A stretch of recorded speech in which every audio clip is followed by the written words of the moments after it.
Pessoal, beleza? Continuando aqui com a nossa discussão sobre, no nosso conjunto de aulas sobre transferência de calor por convecção, continuando agora na parte de convecção interna e falando sobre correlações convectivas para escoamentos turbulentos sem tubulações. Olha, a gente falou sobre a equação de Dietz-Bolter na última aula, falamos sobre outras equações, a equação que apareceu aqui em cima, deixa eu ver, equação de Seider-Tate, equação de Gnielinski, que são equações que utilizam, né, o número de Reynolds, o número de Prandtl, às vezes até o fator de atrito para a gente conseguir calcular isso daí, mas essas equações só valem na região de escoamento completamente desenvolvido termicamente. E na região de entrada, o que a gente faz? Olha, a região de entrada é um pouco mais complexa, né? A gente não tem correlações muito fáceis para ela não. Porque depende de muita coisa, na verdade, para escoamento turbulento, né? Só que tem uma vantagem, a região de entrada, vamos lembrar disso aqui, ó. A região de entrada hidrodinâmica, ela é aproximadamente, nesse caso aqui, ela é aproximadamente igual a 10, né? Dividido por D, ela é igual a 10. A região de entrada térmica também é. Região de entrada térmica para o escoamento turbulento, ela também é igual a 10, ou seja, ela não aumenta muito, ela é relativamente menor do que a região de entrada, o comprimento de entrada que tem para o escoamento laminar. Isso é uma vantagem, né? O escoamento turbulento ele gera muita mistura, ele chega a se desenvolver mais rapidamente também. Aí a grande vantagem disso é você pensar o seguinte: se você estiver trabalhando com uma tubulação cujo L, o comprimento da tubulação sobre D, ele for maior ou igual a 60, o que acontece? A região de entrada fica muito pequena. Aí o que é feito, na verdade, é você desconsiderar a região de entrada. Você considera o cálculo da troca de calor somente na região completamente desenvolvida. Nesse caso aqui, então, ó, a gente vai calcular o Nusselt. O nosso Nusselt vai valer somente para a região que é completamente desenvolvida. Ou seja, a gente não vai considerar a parte da região que está em desenvolvimento. Desconsidera mesmo, joga fora. Só que se seu L sobre D for pequeno, vamos supor que a sua distância, né, o seu tamanho da sua tubulação, se o L sobre D ele for, sei lá, aproximadamente igual a 20, aí tá ruim, né? Metade, aí a sua influência da região de entrada é muito grande. Aí você não tem muito o que fazer, né? Existe uma correlação, não é bem uma correlação, né? Uma expressão que é feita que é a seguinte: olha, você pode utilizar o número de Nusselt, você calcula o número de Nusselt D, que seria no caso para a tubulação toda, né, no caso considerando a região de entrada e a região completamente desenvolvida, e isso aqui dividido pelo número de Nusselt médio, tá? Número de Nusselt médio somente para a região completamente desenvolvida, que você consegue calcular utilizando a equação de Dietz-Bolter, a equação de Seider-Tate, a equação de Gnielinski, qualquer uma delas você consegue calcular essa parte que está no denominador. Aí você vai utilizar isso aqui, ó, é igual a 1 mais C sobre X sobre D. Tem alguns autores, isso aí tem lá no Handbook de Relações Convectivas de Transferência de Calor, que é do BAT, do CHA, lá eles têm alguns valores que eles consideram essa equação e ainda colocam o seguinte: ainda vão colocar que isso daqui vai ser ainda elevado a um M, tá? E vão te dar um valor M, que eu falo, isso aqui é elevado a M. No trabalho que eu vi aqui do Kais, que é esse aqui, ó, que é um livro do Kais, tá? Essa equação aqui, ó, tá vendo? Essa equação aqui que você tem, tá vendo? E ela não tem x sobre d elevado a m. Mas e que depende esse m e esse c? Igual a parte que a gente estudava lá para escoamento, transferência de calor em cilindros, né? Esse m e c vão depender de condições. Que condições são essas? Depende do número de Reynolds, depende de um monte de coisa. Mas o c, pelo menos, ele depende de como está feita essa entrada. Assim, ó, porque, na verdade, se você vai calcular, você vai ter esse número de Nusselt em cada posição de x, né, dividido pelo número de Nusselt que você tem aí ao longo da tubulação toda. Olha só, vai depender muito de como está. Olha a quina. Isso aqui é o formato da quina da entrada da tubulação.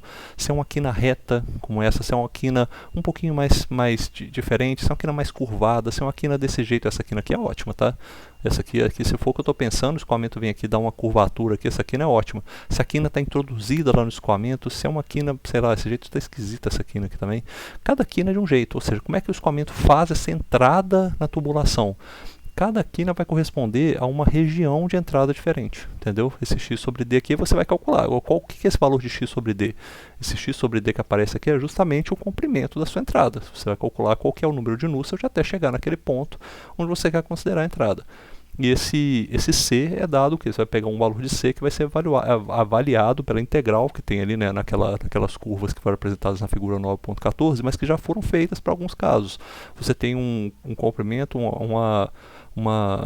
perfil de velocidade completamente desenvolvido, você está desconsiderando a entrada, por exemplo.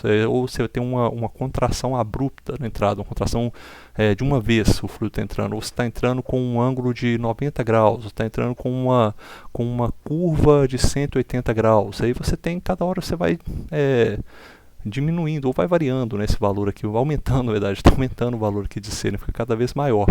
O que isso aqui quer dizer, né, nesse caso? Olha só, se a gente interpretar isso daqui, ó, tá falando o seguinte: se você começa a aumentar esse valor de C, deixa eu olhar aqui na fórmula, né, o que vai dar.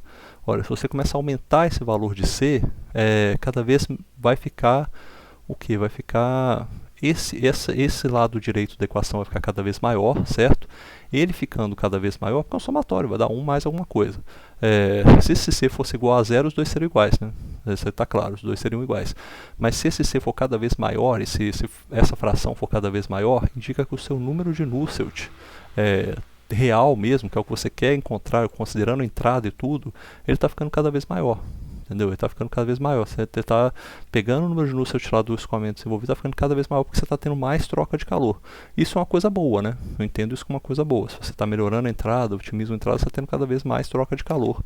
Ali, se for o objetivo, for trocar calor, obviamente. Né? Você está fazendo com que a camada limite, eu imagino que seja o seguinte, né? Você coloca uma certa entrada que permite que a camada limite se desenvolva mais rápido. E ela se desenvolvendo mais rápido, o que ela vai fazer? Se ela se desenvolve muito rápido dentro do escoamento, ela permite que você tenha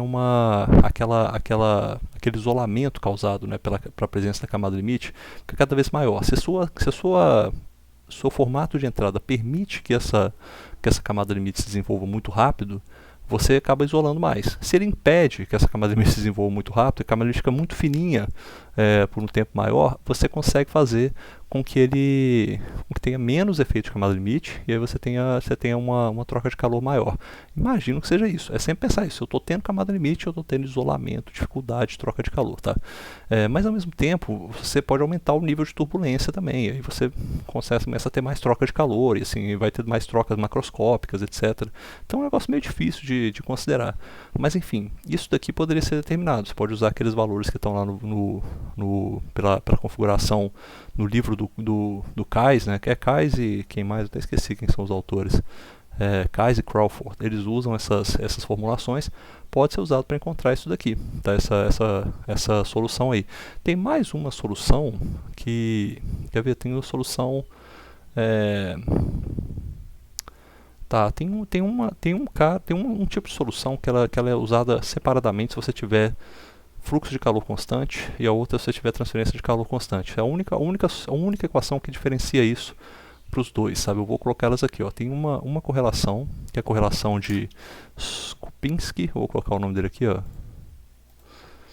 Skupinski et al, porque é muita gente, né? Então esse Skupinski et al tem essa correlação dele. A correlação dele ela só vai valer para o caso de fluxo de calor constante. Ele foi um dos que achou então essa diferença aí quando você tem um fluxo de calor constante, e ele traz essa relação aqui, ó. Fala que o número de Nusselt D é igual a 4.82 mais ficou meio bagunçado quando eu escrevi, né? 4,82 mais 0,0185 vezes o número de Peclet, o número de Peclet aparecendo aí, elevado a 0,827. Essa definição do número de Peclet, talvez vocês não lembrem o que é, eu vou anotar ele aqui, o número de Peclet. Ele é uma razão, deixa eu anotar ele primeiro, né? É igual ao número de Reynolds, D vezes o número de Prandtl. Ele é a mesma coisa que eu falei isso aqui, ó, a velocidade do escoamento, no caso aqui seria a velocidade média, né? Velocidade média vezes o diâmetro dividido pela, eu acho que é a difusividade térmica. Ele é a relação que você tem entre a advecção do seu escoamento e a condução. É isso. Assim, mas ele é diferente do número de Nusselt. O número de Nusselt nos dá essa razão entre a convecção, ou seja, não é mais a advecção igual ao número de Peclet, é uma relação entre a convecção e a condução pura. Já o número de Peclet é sobre a advecção e a condução. Então são coisas um pouquinho diferentes, tá? Mas enfim, tá aí essa relação do número de Peclet. Isso aqui tem uma validade para números de Peclet altos, né? O Peclet, tá, essa equação aqui vale para números de Peclet que está mais ou menos aí entre 10 a 2 e 10 a 4, ou seja, números Peclet altos, ou seja, escoamentos que tem muita advecção, muita velocidade. Tá? Isso aqui também vai valer para números de Reynolds, mais ou menos aí na faixa de 3.6 vezes 10 a 3 até 9.05 vezes 10 a 5. E para números de Prandtl, aí vale para número de Prandtl bem pequenininho, hein, cara. Olha só, isso aqui é essa aproximação então do Skupinski, olha que interessante, ela vai valer para isso aqui, ó, para 0,003 até 0,05.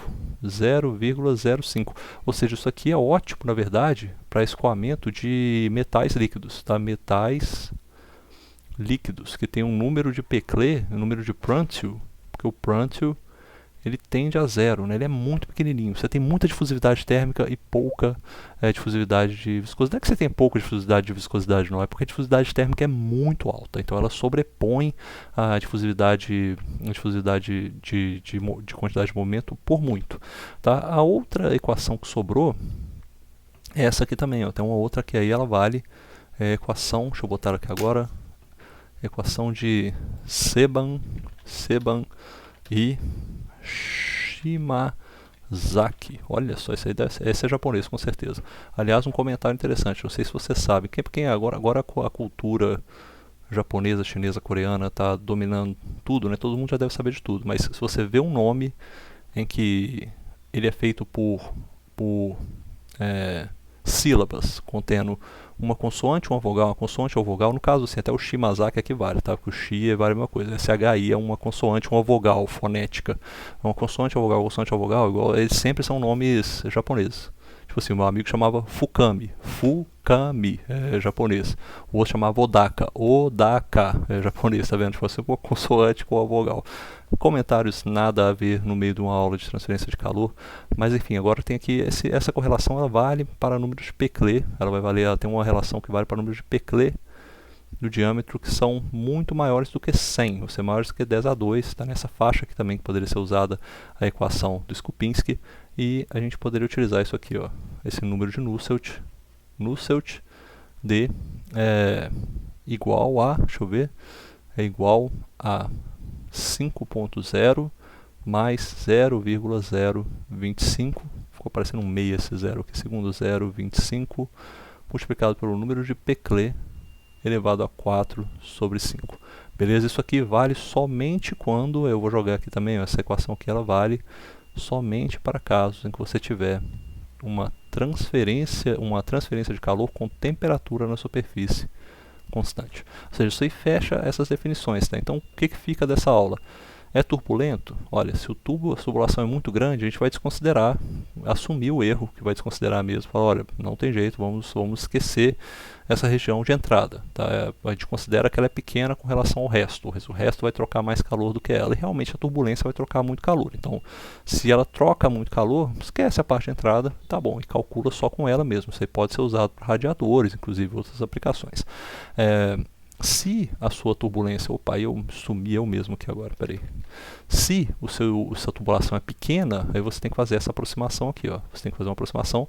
E isso daqui, onde é que você vai encontrar esses fatores, esse C e esse M? Olha, aí tem duas opções. Eu diria que esse C e M, seria bom encontrar eles no... Tem esse livro aqui, ó. Bate, chá... e mais um monte de gente, né, Erol, aqui, ó, todo mundo Erol, baixa Erol, que é chamado Handbook of Convective Heat Transfer. Ele tem lá várias correlações, tá? Correlações que a gente nem fala na aula. Correlações que tem assim, tem essa aplicação aqui, vai pegar aquela correlação e traz. É essa que é a grande coisa, né, desse livro aí. Ele tem correlações para coisas muito específicas, tá? Tem vários livros que tem correlações de coisas muito específicas também, que trazem informações, sei lá, tem uma pensa numa camada limite externa e tem uma região só que tem uma diferença de temperatura, tem uma correlação para aquilo ali. Então tem coisas que são mais específicas que esses livros, esses handbooks aqui, eles trazem essa informação muito bem. Mas fica aí essa informação. É turbulento, ficou um pouquinho mais complicado de resolver a parte de entrada. A gente nem fala de parte de entrada, só vai ter uma correção da parte de entrada se necessário, mas a gente nem menciona ela necessariamente. E aqui também lembre-se o seguinte, né? Precisou de propriedades nessas tubulações, o que eu vou calcular aqui de propriedade? Olha, eu preciso procurar a temperatura, a pressão, o número de Prandtl, por exemplo, para esse fluido. Olha, eu tenho aqui a minha temperatura média na entrada e eu tenho também a minha temperatura média, aqui ó, minha temperatura média na saída. A minha temperatura que eu vou utilizar, isso aí que seria o análogo da temperatura de filme, tá? Vou até botar TF aqui, eu nem sei qual que seria o nome dela, né? Eu vou falar que é o TM médio, tá? A média da média é isso aqui, a TM de filme, nesse caso, seria igual a temperatura média na entrada mais a temperatura média na saída dividido por 2.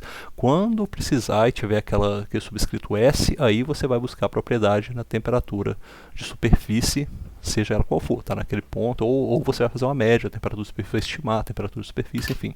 É um jeito de você fazer isso daí. Enfim, agora fica de matéria para as próximas aulas. Deixa eu ver o que vai ter mais de matéria aqui. Porque a gente fala de tubos, né? A gente vai falar depois de tubos não circulares, que seria o caso que você tem também o caso do ânulus, né? Que você tem um tubo com outro tubo dentro, e aí você tem troca de calor ali naquela região intermediária. E você tem depois, deixa eu ver, melhorias de troca de calor, aí tem outras coisinhas a mais para se falar, pequenos canais, e acabou. Está quase chegando no final desse tópico aqui já, e a gente parte para a convecção natural, beleza? Um abraço pessoal, até mais.